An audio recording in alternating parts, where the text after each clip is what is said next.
amigo y amiga, ¿qué tal? Buenas noches, buenos días, buenas tardes. Van a cumplirse 15 años de cuando la Constitución Política del Ecuador vigente fue aprobado en octubre del año 2008 y es importante hacer una mirada qué tanto hemos avanzado, qué tanto se ha logrado cristalizar en las decisiones que los diferentes gobiernos, las decisiones en cuanto a políticas públicas, las decisiones en cuanto al involucramiento de los diferentes sectores que hacen, sectores sociales, políticos, en fin, que hace el país, han sido enrumbados en esta línea. Estamos por empezar, o hemos empezado más bien ya este año 2023, y es oportuno justamente hacer un punteo, por decirlo de alguna manera,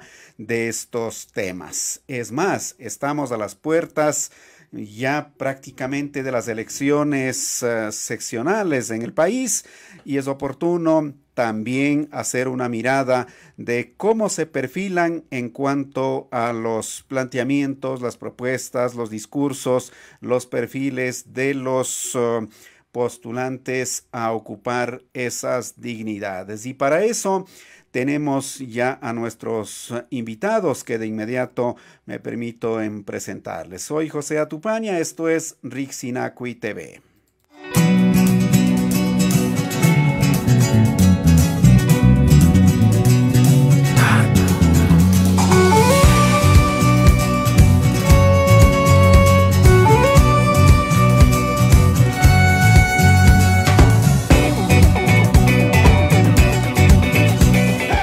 Gracias a usted, señor, señora. Estamos entonces ya con nuestros invitados justamente a esta hora y en este espacio para poder compartir estas reflexiones que ya lo hemos justamente anunciado hace instantes. Nos hemos desaparecido algunas semanas, casi algo más de un mes.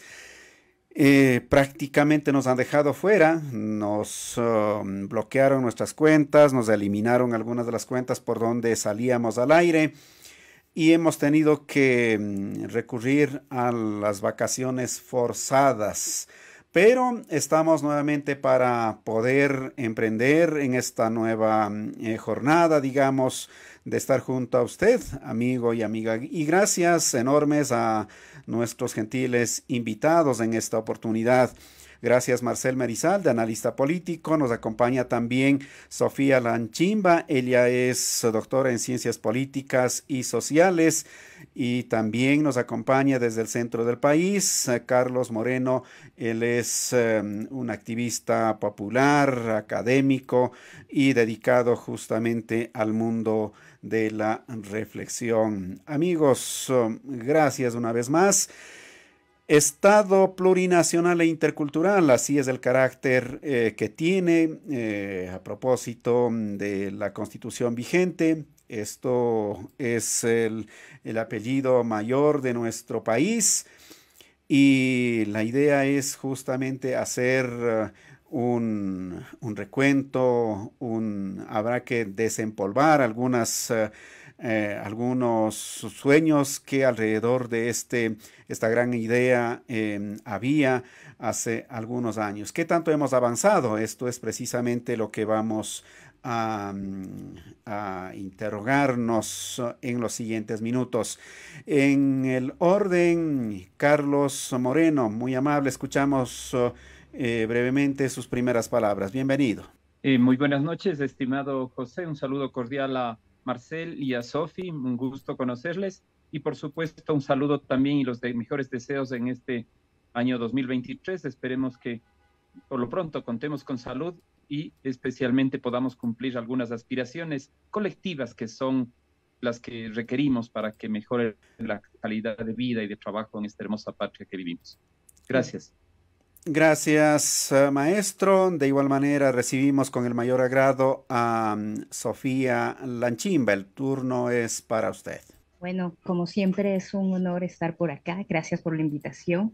Qué bueno tener este espacio para un poco desempolvar ahí el cerebro, que ya en estos días hemos estado ahí un poco olvidados de algunas cosas, ¿no? Y bueno, ya,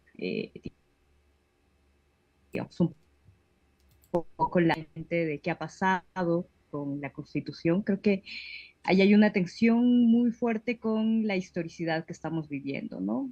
¿Qué ha pasado ahí? ¿Qué estamos viviendo? ¿Qué otros retos tenemos en este momento? Y pues no, nada, gracias a ustedes por el espacio. Gracias también, Sofía, por su gentileza de acompañarnos. Y también con el mismo cariño recibimos a Marcel Merizalde, académico y analista político. Muchísimas gracias, José, como siempre, por la invitación. Momentos gratos acá para, en realidad, echarle cabeza colectivamente y pensar ya estos ya 15 años de esa constitución política, ¿no? Vamos a analizarlo. Igual, buenas noches a Sofía y Carlos. Un abrazo fuerte para ustedes y para la gente que nos está mirando, que nos va a ver luego, que este año sea lleno de muchas abundancias, ¿no? Especialmente en salud. Y agüita también, que está un poquito complejo para el mundo entero. Entonces, buenas noches para ustedes, un abrazo fuerte a la distancia también, José, y siempre muy amable, mucha gentileza por la invitación. Gracias a ustedes, amigos. Así empezamos este Rixinacui TV, este Rimanacui, este diálogo, esta conversación en este jueves 5 de enero del año 2023. Empezamos entonces esta primera ronda en el orden que habíamos iniciado. Maestro Carlos Moreno, vamos a cumplir 15 años prácticamente. Había movilizaciones, habían digamos, algunos hechos, algunas reflexiones, algunas pujas que no era solamente en el año 2007, 2008, para que la Constitución lo llame así, ya lo tenemos un antecedente desde el año 98, así fue también ya un primer borroneo en la Constitución, incluso mucho más antes. Pero, ¿qué ideas principales trae en este caminar, digamos, cuando pronunciamos Ecuador, Estado plurinacional e intercultural? Un poco casi que nos daba ganas de llorar algún momento cuando pronunciábamos aquello. Maestro, le escuchamos. Bueno, yo creo que vale la pena hacer una pequeña síntesis. Nomás se generó a partir de la Constitución del 2008 y tú ya adelantabas de que hubo antecedentes. Y eso es interesante que recordemos porque, como decía Sofía y también Marcel, el tema de la historicidad y la necesidad dado colonial intentó desaparecer a lo que son los pueblos originarios aquí en esta tierra. Luego también la República, de alguna forma, intentando ciudadanizar, como se decía, a los indios, a la raza india. Pero también hasta finales del siglo XIX, inicios del siglo XX, vemos cómo también ya se condenaba al olvido, a la desaparición el tema del idioma. Destacados intelectuales, en este caso conservadores mestizos, recordemos como el mismo Juan León Mera y otros, ya le daban por hecho de que el idioma quichua en este caso iba a desaparecer como uno de los componentes de lo que era la conformación, la cuestión cultural de los pueblos originarios aquí. Y sí, mira, a partir de 1930 hay un quiebre, un momento importantísimo en donde se empieza nuevamente a reivindicar este tema, hablar de la diversidad cultural, de esta multicolor parte, de manera de síntesis, es 1990, ¿no? El levantamiento histórico de 1990 que llamó la atención a la patria en su totalidad, le hizo notar que era una patria que tenía un ascendiente indio, un ascendiente indígena, ¿no? Que su madre, si podríamos decir así, la matria de esta patria, era justamente indígena. Y recordemos ahí ese tema emblemático ahí, que cuando se empieza a negociar los 16 puntos, que si no me equivoco, de los que se había propuesto en el levantamiento de 1990, muchos de ellos eran aceptados a regañadientes por los poderes de ese tiempo, pero hubo dos puntos que les causó, como decimos, les quitó el sueño y de seguro les dio un montón de malestares al poder cuando se hablaba de que se reconozca a los indígenas como nacionalidad, como dicen, decía ahí justamente, como la ecuatoriana o la mestiza, porque que les preocupaba a estos, y el tema de que se declare al Estado el carácter pluricultural, pluriétnico en ese tiempo, ¿no? Entonces, 1990 es clave en ese aspecto, Son 8 años después, 1998, en donde se da la Constitución, que ya reconoce algunos de las reivindicaciones, que son reivindicaciones que habían sido elaboradas a través de la organización, de la movilización, de la presencia, no solamente de cabezas ilustradas que estaban ahí. Entonces, eso es fundamental, pero hemos visto que de 1998 al 2008 fueron 10 años en los cuales las conquistas del 98, sobre todo el tema de la justicia indígena y algunos otros detalles, no se consolidaron. Se podría decir que el tema de la educación, el tema de la salud, se hizo de alguna manera, pero lo que quería decir es de que el 2008, cuando se logra consolidar y nacionalidades, podríamos decir que es un poco una continuidad de este proceso que había iniciado por las organizaciones indígenas, por los pueblos, y posteriormente, sí, apoyados también por otros sectores, es esa continuidad. Por eso, bueno, ahora habría que ver ya un poquito más en detalle las cosas, cómo se han ido consolidando, si se han dado, si existen, si podemos acceder a experiencias, en dónde podemos ver nosotros esto de la plurinacionalidad, de la interculturalidad, que claro, desde mi punto de vista son cosas pendientes todavía en construcción y que tenemos que avanzar. Esto como primera parte, José. Muy amable, Carlos, por esta introducción respecto al tema que estamos abordando. Igual pues el turno ahora para Sofía Lanchimba. Justamente cuando hablamos del Estado plurinacional e intercultural, por supuesto que hay otros elementos también en el artículo 1 de la Constitución vigente. Igual algunos países hermanos en Abya Yala están también están hablando respecto al tema del Estado plurinacional. A la final, ¿a dónde nos está llevando? Más todavía cuando hemos transitado en esta última parte prácticamente 15 años de vida. ¿Qué tanto, qué deudas, qué es lo que tenemos como para mostrar, al menos en ideas iniciales? Le pregunto, Sofía. Bueno, ahí creo que hay varias cosas, ¿no? O sea, uno, yo creo que en primer lugar habría que empezar reconociendo que ya el hecho de que la palabra plurinacional e intercultural sean palabras que estén dentro de la Constitución, que recordemos que es el órgano máximo jurídico en cualquier país, ya es un avance. Ya es un avance porque permite que nosotros discutamos en este momento si se ha cumplido o no se ha cumplido y no estemos discutiendo de si empezamos a pensar un Estado plurinacional, no pensamos. Recordemos que en términos constitucionales, Bolivia y Ecuador son los únicos países que son reconocidos por sus constituciones como estados plurinacionales. Ahora, ahí hay diferencias, ¿no? Mientras en Bolivia se discutió muchísimo más qué es la plurinacionalidad, se discutió durante el constituyente qué significaba la plurinacionalidad, en Ecuador no se lo hizo. Y ahí hay temas que han quedado muy por arriba, digamos, si uno revisa las actas constituyentes de cómo se fue realizando un poco el debate, no hay un debate en realidad sobre qué es el Estado plurinacional, ¿no? Entra un poco a última hora y un poco en las tensiones que habían de las correlaciones de fuerzas que había en ese momento, pero no hay realmente y ahí hay varias discusiones y todavía siguen existiendo varias tendencias sobre lo que entendemos por Estado plurinacional, ¿no? Si nosotros revisamos los proyectos de la CONAIE de los 80, cuando ya se empezaba a hablar del reconocimiento de nacionalidades, hay un contenido. Si nosotros vemos luego el proyecto que se presenta, contenido que está siendo influenciado por el momento político, ¿no? Que era lo que pasaba en los 80 y que era lo que pasaba en los años 2000, y ahora nuevamente, ¿qué es lo que está pasando con las de pueblos y nacionalidades y instituciones de plurinacionalidad? Pero y justamente respecto a la pregunta que planteaba, de pronto la plurinacionalidad es una discusión que un poco se forja en Ecuador con la idea de nacionalidad, digamos, ahí hay un poco discusiones de dónde vienen, de cuáles son las corrientes, pero es un poco, Ecuador es el centro de esa discusión.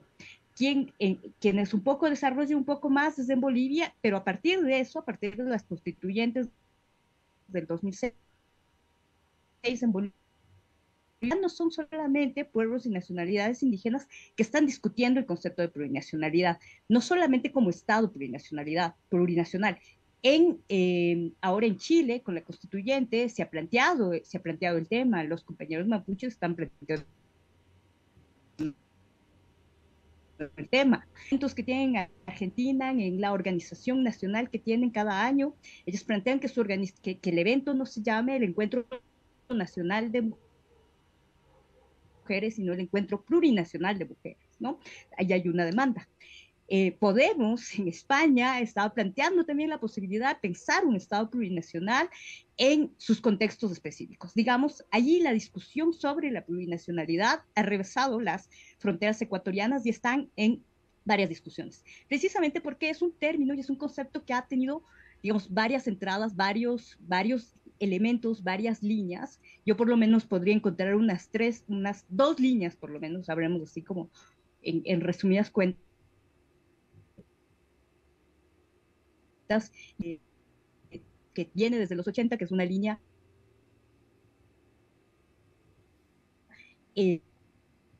reconoce únicamente al blanco mestizo como sujeto, como ciudadano, y mientras no reconoce a los indios como ciudadanos, ¿no? Entonces está la idea de Estado plurinacional. ¿Sí? No hay un solo sujeto dentro de este Estado, sino que existen las poblaciones indígenas y por lo tanto también tienen que ser reconocidos, ¿no? Porque históricamente el trato ha sido un trato diferenciado, ¿no? Los ciudadanos y los no ciudadanos. De hecho, esa imagen sigue estando presente en los medios de comunicación, en las formas en las que se presenta la realidad, ¿no? Hace poco una reportera en Colombia decía, sí, los ciudadanos se enfrentaron a los indígenas, ¿no? Como diciendo, los indígenas no son ciudadanos, ¿no? Esa imagen sigue estando ahí. Entonces, por ese lado, una idea de la plurinacionalidad estaba muy ligada con la posibilidad del reconocimiento de una dignidad en tanto iguales y en la posibilidad de que también ese Estado plurinacional sea una construcción mucho más colectiva que incluya a poblaciones indígenas, que incluya otras formas de hacer política, no solamente el ciudadano individual, mestizo, sino la colectividad política, que es la política, otra forma de pensar la democracia. Pensar otra forma de cosmovisión ¿no? Entonces, ¿qué más? Que existiera los mínimos en términos de acceso, por ejemplo, a salud, educación, a acceso a derechos básicos que precisamente permitiera que no exista esta relación diferenciada entre lo blanco mestizo y lo indio, ¿no? Entonces hay una idea de esa plurinacionalidad, ¿no? Muy ligada al orden colonial existente de este Estado republicano que se ha construido de espaldas a las poblaciones indígenas. Pero también de los años 2000, que es el elemento de la autodeterminación, que tiene que ver además con una autodeterminación territorial, ¿no? Y que desde el 2006 en que ya empiezan a surgir ya los conflictos,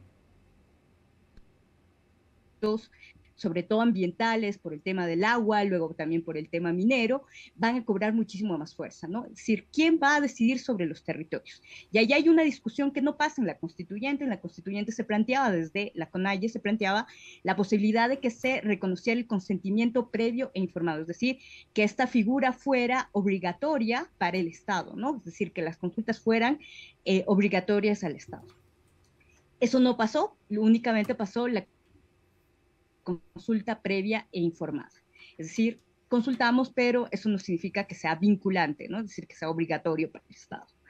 Esa es otra línea, y es otra línea además de la plurinacionalidad que ha venido fortaleciéndose en los últimos años, o que, digamos, sería una de las líneas que en estos momentos se apelaría a la idea de plurinacionalidad con los conflictos territoriales, con los conflictos mineros. Y, digamos, la otra línea, que es esta de la línea plurinacionalidad, interculturalidad, que tiene que ver con cómo manejamos los sistemas de salud, los sistemas educativos, cuáles son estas políticas, ¿no? Si, cómo pensamos el sistema de salud para que pueda tener estos dos mundos que estén ahí incorporados, ¿no? Y al respecto ahí creo que hay ciertos avances, digamos, avances en el términos de reconocimientos mínimos, pero claro, hay límites enormes que pasa por eh, pensar que, ojo, las condiciones materiales de existencia, ¿no? ¿A qué me refiero a eso? Digamos, la población indígena no tiene una mejor calidad de vida.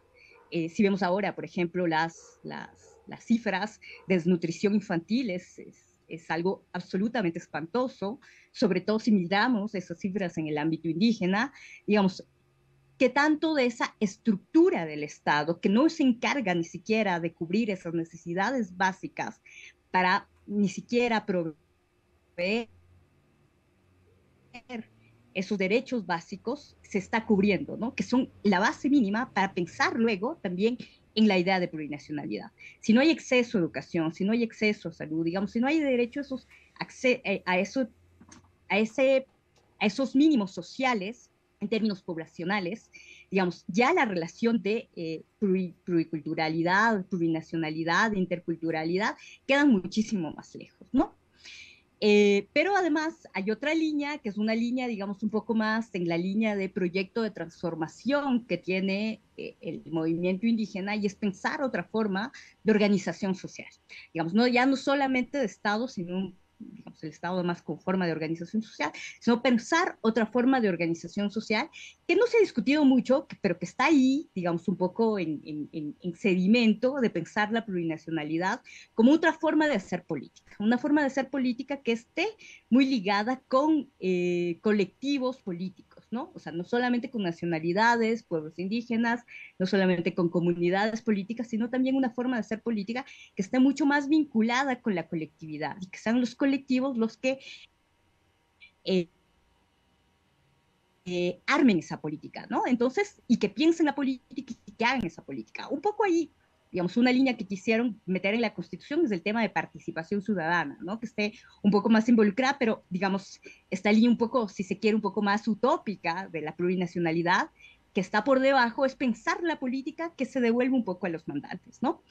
Un poco por ahí eso, creo que en esta última línea todavía hay muchísimo que pensarlo y hay muchísimo que hacerlo, pero un poco eso pensando desde la línea del Estado. Pero también creo que habría que plantear otra pregunta, y es también qué ha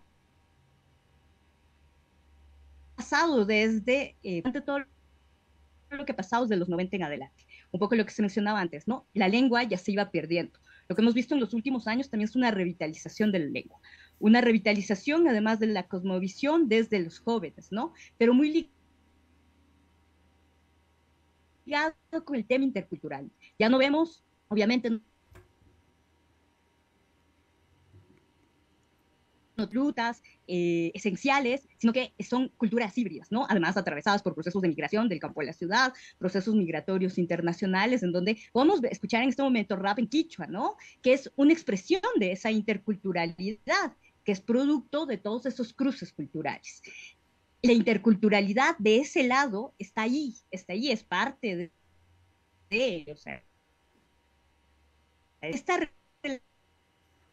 relación un poco de incorporación a la cultura dominante, ¿no? La idea es transformar esa idea de qué es lo dominante, o como otras lenguas pueda ser una lengua de mayor uso, que haya otra gente que no necesariamente sea de pueblos o nacionalidades indígenas, que la abre.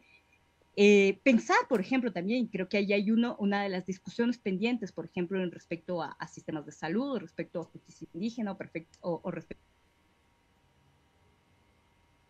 a educación intercultural. Los límites han sido pensar, por ejemplo, la educación intercultural para indígenas y no pensar la educación intercultural para todos, ¿no? Porque ahí termina nuevamente seccionándose y pensando en estas, un poco al estilo más norteamericano de pensar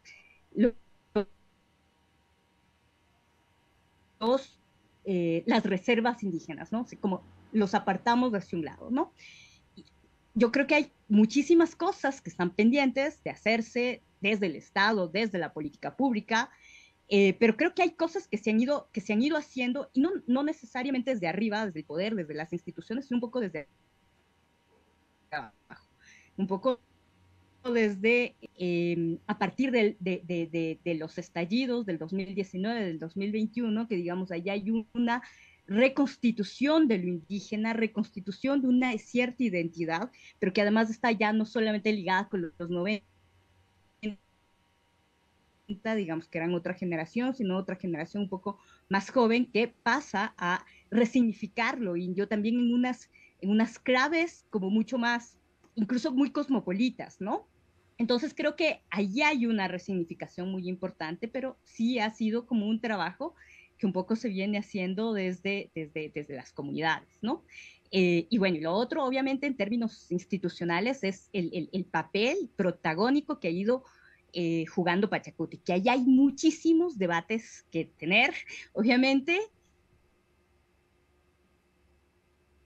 sobre además sus posturas, sobre además qué tanto responde a los intereses de los pueblos y nacionalidades indígenas, pero digamos un elemento a tomar en cuenta es, por ejemplo, el porcentaje de votación que tenía en los 90, cuando se creó Pachacuti, y el porcentaje de votación que tiene en estos momentos. Insisto, hay discusiones respecto a qué intereses están respondiendo, pero hay una representación importante, ya sobre todo en gobiernos más seccionales en esa línea, ¿no? Y eso es un poco el trabajo desde los 90 de reivindicación, ¿no? De reivindicación y de lucha, un poco desde abajo, más un poco que digamos que esa lucha, en el momento en el que permea el poder, pues un poco se cristaliza en estas formas jurídicas, ya sea la Constitución, ya sean leyes, pero que siguen siendo incompletas, siguen siendo limitantes, ¿no? Y por trabajarse muchísimo. Gracias enormes a Sofía por dar esta panorámica, agregar algunos elementos, de alguna manera también desempolvar varios postulados, varios conceptos, y de paso también abrir todo un abanico para no quedarnos en que ya está en la Constitución y ya somos interculturales, ya somos plurinacionales y ahora sí, como que ya no hay nada más que hacer, sino un proceso todavía mucho más largo que trabajar, que actuar en definitiva. Vamos con profesor Marcel Merizalde. Quizá cuando se habla de lo plurinacional, de lo intercultural, tanto han logrado, o no sé si logrado, procuran más bien de reducir a la mínima expresión. Por un lado, bueno, pues, ¿qué más interculturales? Entonces ahora aquí está un compañero, un machi, yo qué sé, con un poncho, con una pluma, etcétera, y ya significa que las decisiones o la participación o todo ya es intercultural. O de paso también cuando se habla de lo intercultural, de lo plurinacional, dice, tenemos que ir avanzando hacia el futuro, ¿para qué retroceder atrás? ¿Para qué ir hace 200, 300, 500 años atrás? O también dicen, bueno, ¿para qué tanto resentimiento? ¿Por qué? Y a la final tenemos que avanzar hacia adelante. Ya no estamos en esos tiempos, tanto ha avanzado el futuro que digamos la tecnología, estamos en la modernidad, dicen. ¿Qué podemos traer como colación, como reflexiones en el Ecuador? Una vez que luego de tanta lucha ya se contempla este gran sueño, digamos, de que seamos un Estado plurinacional, una sociedad intercultural, pero ¿qué tan lejos, qué tan cerca estamos, profesor Merizalde? Sí, José, mira, yo creo que hay que hacer la disección con mucho mayor detenimiento, mayor cuidado y por supuesto con una precisión bárbara. Quizás para que la gente que nos está viendo,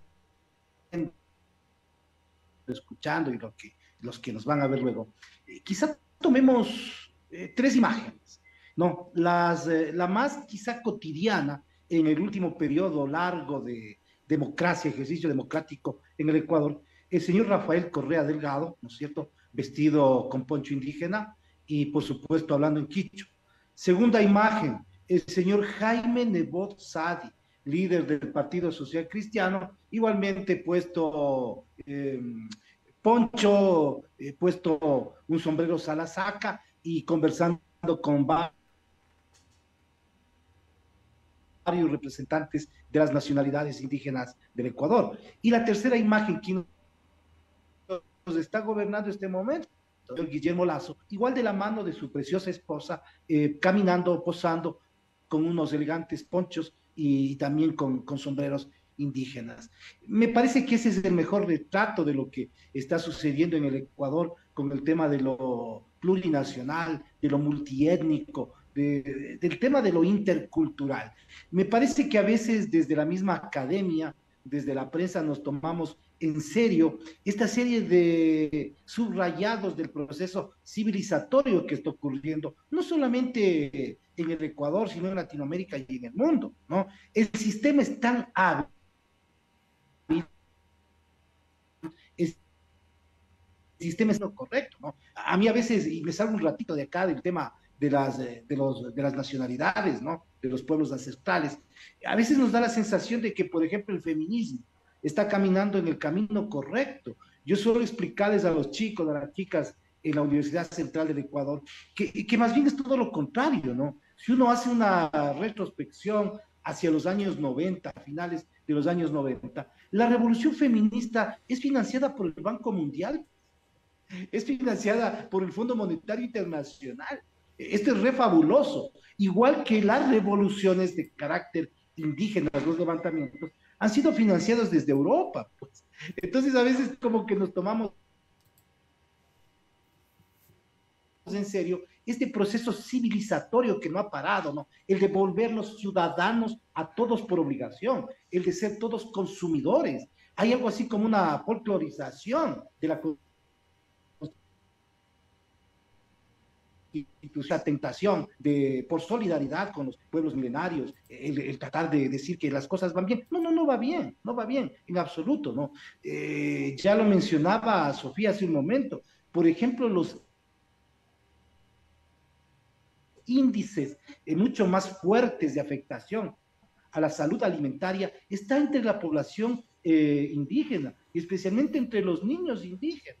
La discriminación que ocurre en las grandes ciudades afecta a los representantes de los pueblos ancestrales, ¿no? Como que existe algo así como un pacto perverso de parte de los mestizos, de que si nosotros vemos un indígena, inmediatamente le asignamos el mercado o la albañilería, y a las mujeres el servicio doméstico, y como que no nos hemos dado cuenta que eso se va profundizando y se va casi como volviendo natural. Nosotros vamos perdiendo sensibilidad frente a esto, ¿no? Frente al cuento que tenemos de que las cosas van bien, y no van bien en absoluto.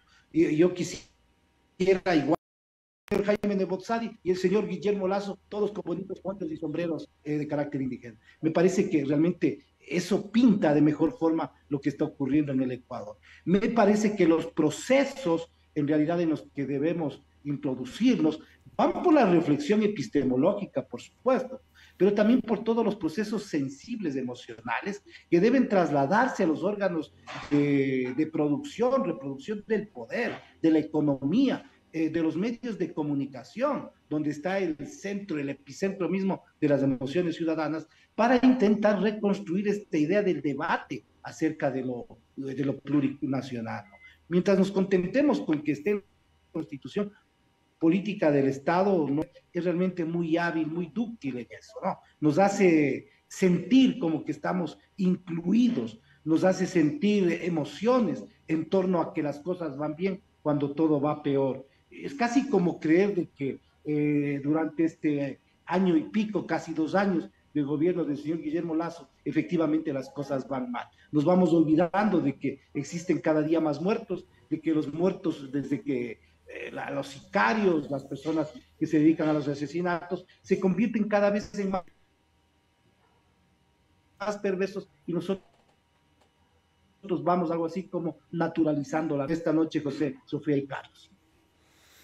Gracias, Marcel Merizalde, por estas reflexiones. Justamente es necesario hacer este análisis, este desempolvamiento de lo que estamos viviendo, de lo que ocurre en la práctica, de lo que dice en las normativas vigentes y lo que estamos haciendo también o estamos viendo y somos testigos en la práctica. Un poco para recordar con quiénes estamos, quiénes son nuestros invitados, aquí también se lo mostramos.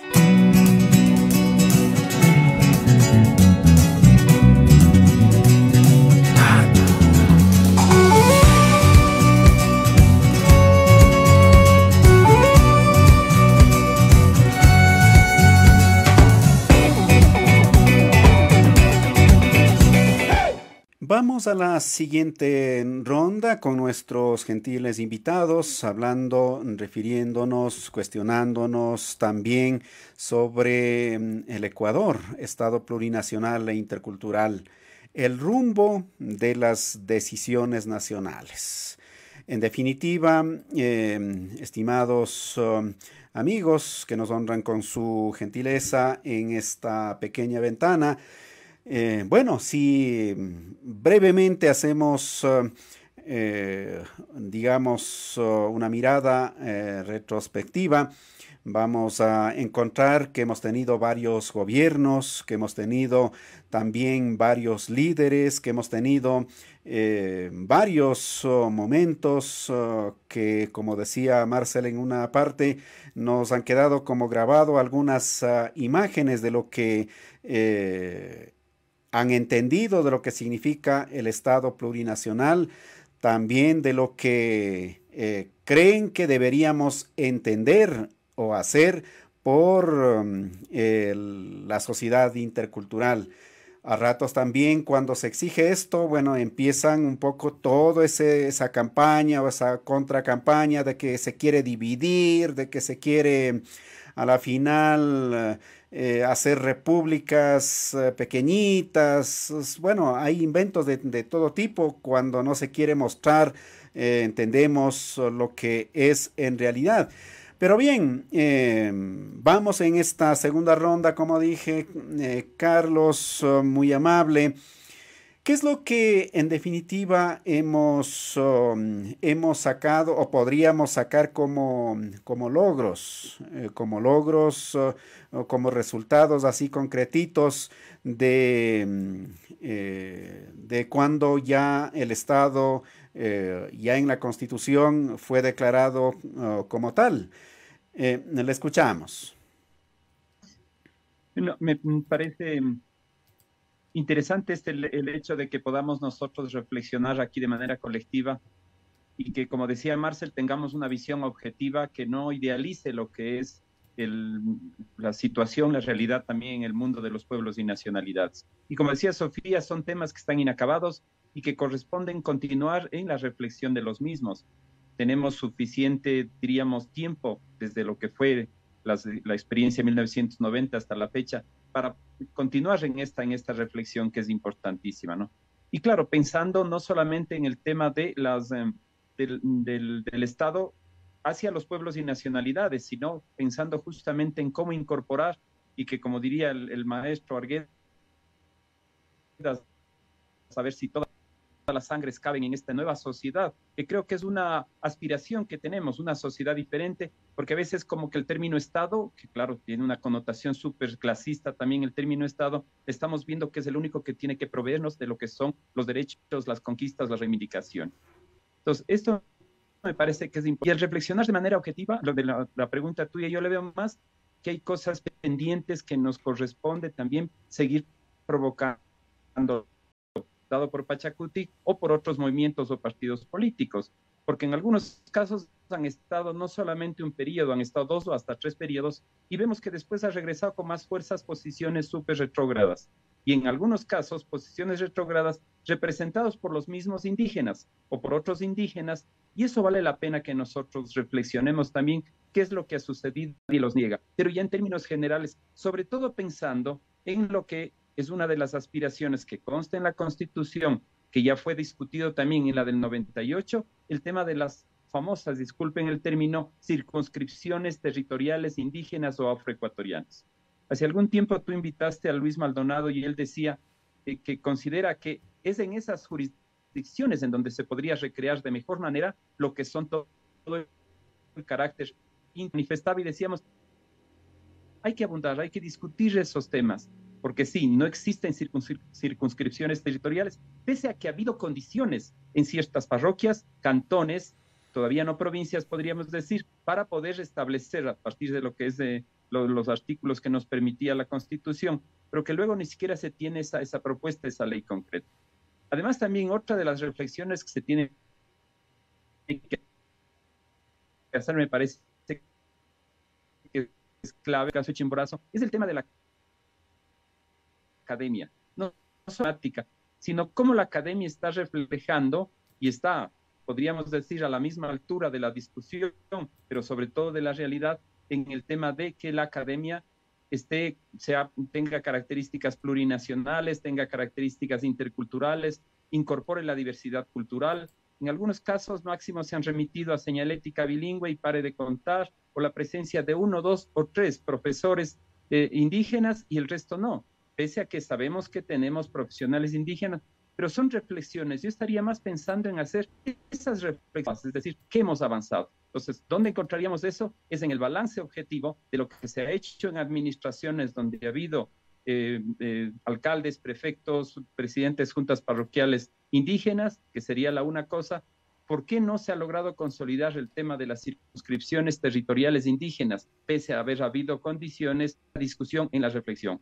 Sí, porque la realidad es que la realidad arroja los datos que ya nos decía Sofía, que nos dice Marcel, que son permanentes. El tema del igual, sí, todos los días caen nuestros hermanos que van hacia el éxodo externo, y nos damos cuenta que son de comunidades indígenas. Vemos también quienes están siendo afectados por algunas políticas así, son de comunidades, pobreza rural, desnutrición infantil, concentrada como siempre y eternamente en las poblaciones indígenas. Entonces falta, y en algunos lugares, esto es lo grave, en algunos lugares en donde ha habido administraciones indígenas y una ingente cantidad de recursos que han venido, como decía Marcel, también de ultramar, ¿no? Pero ¿qué es lo que está pasando? Creo que estas reflexiones y otras reflexiones que podrían darse también nos ayudarían a encontrar estas pistas que de seguro existen para que no cometamos esos errores, y ahora que se nos vienen los procesos electorales podamos de alguna manera provocar reflexiones en nuestras comunidades, porque la mayor ganancia de un proceso electoral no es que ganó nuestro candidato, la mayor ganancia debería ser que hemos elevado la cultura política, la reflexión, el análisis, y sobre todo al haber dotado de herramientas para que no permitamos que cualquiera que ingrese pueda hacer lo que le dé la gana, sino que consolide proyectos concretos. Eso, estimado José. Gracias, Carlos, por estas reflexiones y particularmente un poco sacar en blanco y negro a manera de un intento de balance qué tanto hemos avanzado. Quizá en la misma línea, Sofía, en algún momento el Ecuador y particularmente en la estructura del Estado habían instituciones indígenas en alguna medida bastante fuertes, digamos, que pudiéramos decir que abrigaban cierta esperanza de que desde esas instancias se iban a elaborar participativamente y por sus propios actores como políticas públicas. Estoy refiriendo, por ejemplo, al entonces CODEMPE. Había, por ejemplo, la Dirección Nacional de Salud, digamos, intercultural. Se estaba pensando o peleando porque se haga una secretaría. En fin, habían algunos procesos bastante interesantes en algunos lados, lo cual en los últimos tiempos no se sabe. Bueno, hay quizá mediáticamente tratado el tema de educación intercultural bilingüe, que ya fue anunciado, que ya se va a tener la autonomía correspondiente, etcétera, etcétera. Habrá que seguir escarbando si eso efectivamente ya se ha cumplido o simplemente son meros, digamos, disparos mediáticos. En fin, a la final, ¿qué es lo que puede compartir de acuerdo a sus hallazgos? Sí, creo que ya habría que hacer como un enlace con lo que ha pasado también ya los últimos años, digamos, en términos del proceso de desarme del Estado, con un regreso del neoliberalismo que está desestructurando todo el Estado.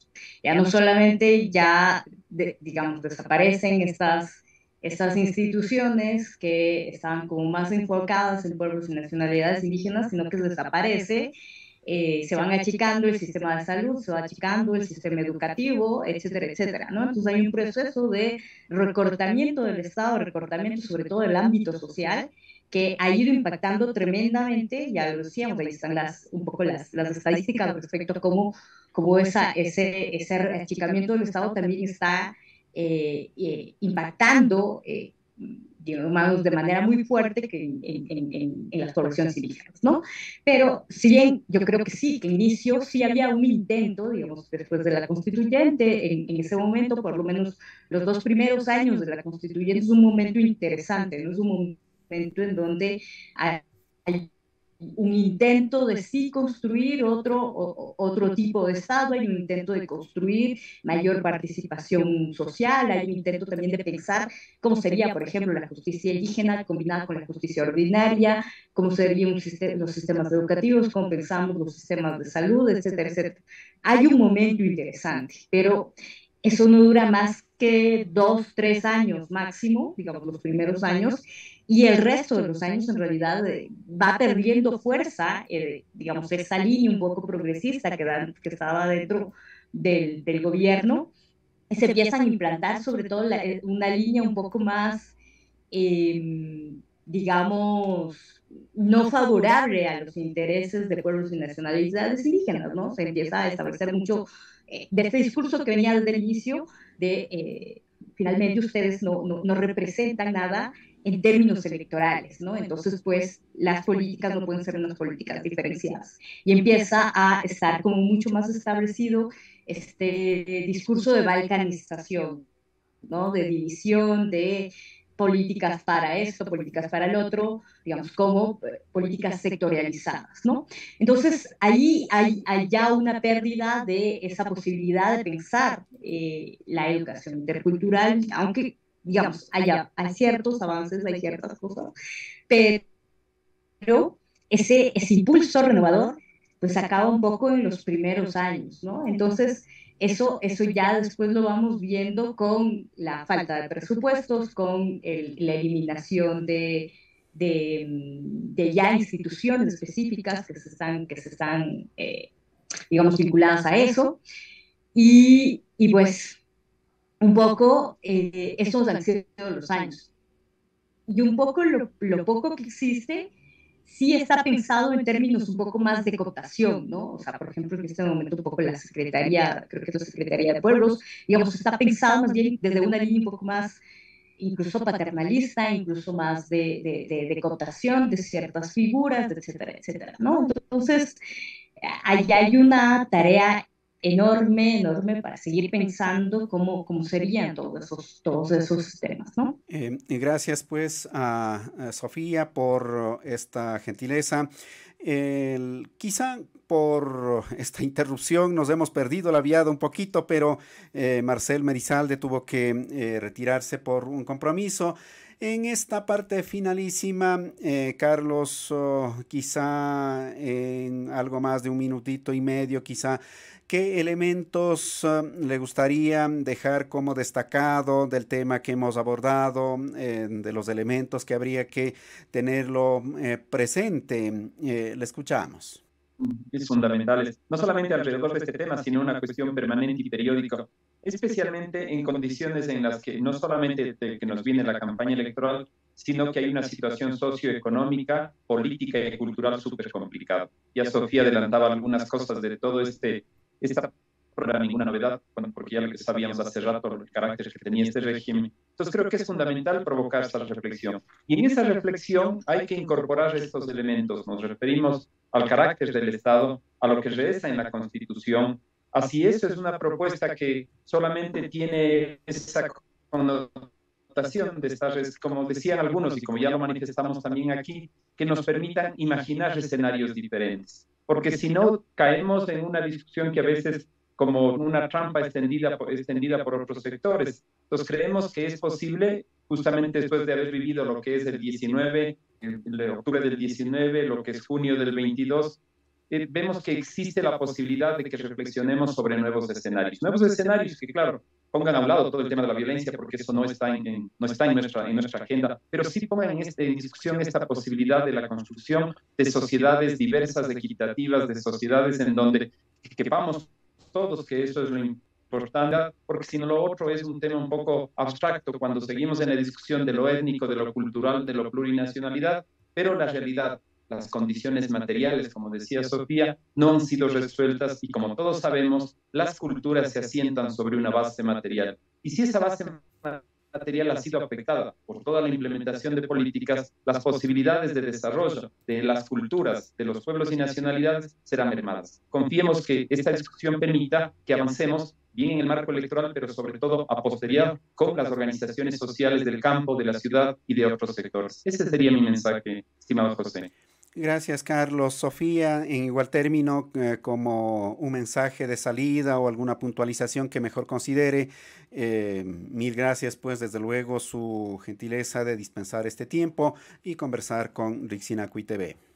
No, creo que hay varias cosas, ¿no? Y varios elementos que son temas que son desafíos que están presentes, ¿no? Uno es todo el programa neoliberal que intenta implementarse en los 90 y que ahora ha regresado con mucha más fuerza y mucha más violencia, ojo, desde el Estado. Vemos claramente cómo en todos los países de Latinoamérica la violencia estatal, el terrorismo de Estado es mucho más fuerte de lo que es años anteriores. Entonces, ese es un escenario muy importante, ¿no? El escenario de las luchas sociales que nos tocan en este momento.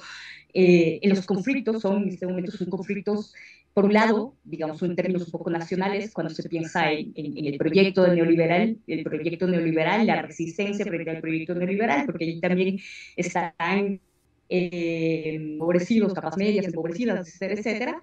Pero también hay que pensar, por ejemplo, en los conflictos muy territoriales que se están teniendo en estos momentos, ¿no? Respecto a temas de agua, respecto al tema minero. Entonces, esos son temas que están ahí, que están latentes, el tema de minería, el tema de la transición energética que se ha propuesto, que digamos Ecuador va a seguir estando ahí porque ya nos queda mucho petróleo. Entonces, esa conflictividad va a seguir creciendo porque además hay territorios indígenas que están ahí presentes, ¿no? Y que pues, se enfrentan al tema del despojo territorial. Por un lado, digamos, para poner en términos mucho más actuales, en términos solamente para hablar del año, pues tenemos un año, la tercera parte de la economía mundial va a entrar en recesión. Eso, digamos, con todo el problema económico que ya venimos cargando desde la pandemia, el tipo de países que estamos, que además el tipo de política súper, digamos, bajo las recetas del FMI, pues va a seguir achicando mucho más todo y va a poner en condiciones mayores de peligro a las poblaciones, ya no solamente poblaciones indígenas, sino poblaciones empobrecidas en general, ¿no? O sea, menos educación, ya lo vemos ahora, menos presupuesto a la educación, menos presupuesto a la salud, como lo teníamos en los 90, precisamente porque la gente le está pasando muy mal, la gente está pasando hambre, ¿no? Entonces, esos son elementos que en ese momento son elementos del día a día, de la urgencia, de lo que hay que responder en ese momento, ¿no? Y se esperaría un poco que si en alguna medida, digamos, desde los gobiernos nacionales podrían un poco paliar esos requerimientos que el Estado central no lo está haciendo, hay esa posibilidad, ¿no? Esa posibilidad de que existan algún tipo de proyectos, ¿no? Porque lo que decíamos, es toda una generación que se está perdiendo, una generación de niños por malnutrición y una generación de niños que están abandonando la escuela, ¿no? Y que eso es terrible para el presente y para el futuro, ¿no? Entonces, allá hay cosas muy urgentes, muy, digamos, desafíos, que además son desafíos que ya lo sabemos, que no vendrán fácilmente desde el Estado, como el 19, como en este año. Y entonces eso sí va a requerir mucho tejido organizativo, ¿no? y pues desde el otro lado también pues intentar seguir pensando en alternativas, ¿no? Y un poco la tarea es enorme, ¿no? La tarea es enorme, eh, pero creo que también hay, eh, digamos, históricamente, ¿no? Toda la ganancia de los 90 hay una memoria histórica allí que debe recuperarse y que debe ahí seguirse fortaleciendo. Y hay nuevas generaciones politizadas, y esas generaciones se politizaron en el 2019 y en el 2022, ¿no? Entonces tenemos generaciones jóvenes politizadas, ¿no? Entonces, ahí también hay un germen, ¿no? Entonces, lo dejaría ahí. Carlos Moreno, académico, muchas gracias, como también Sofía Lanchimba, doctora en Ciencias Sociales y Políticas, por la gentileza de acompañarnos en esta noche. También se retiró hace unos minutos Marcel Merizalde por sus compromisos. Mil gracias por acompañarnos en este diálogo. Son elementos, son reflexiones, es información que queda en usted, amigo y amiga, y que pueda discernir y que pueda aprovechar en los mejores términos. Esto es Rixinacui TV y nos retiramos hasta una siguiente oportunidad.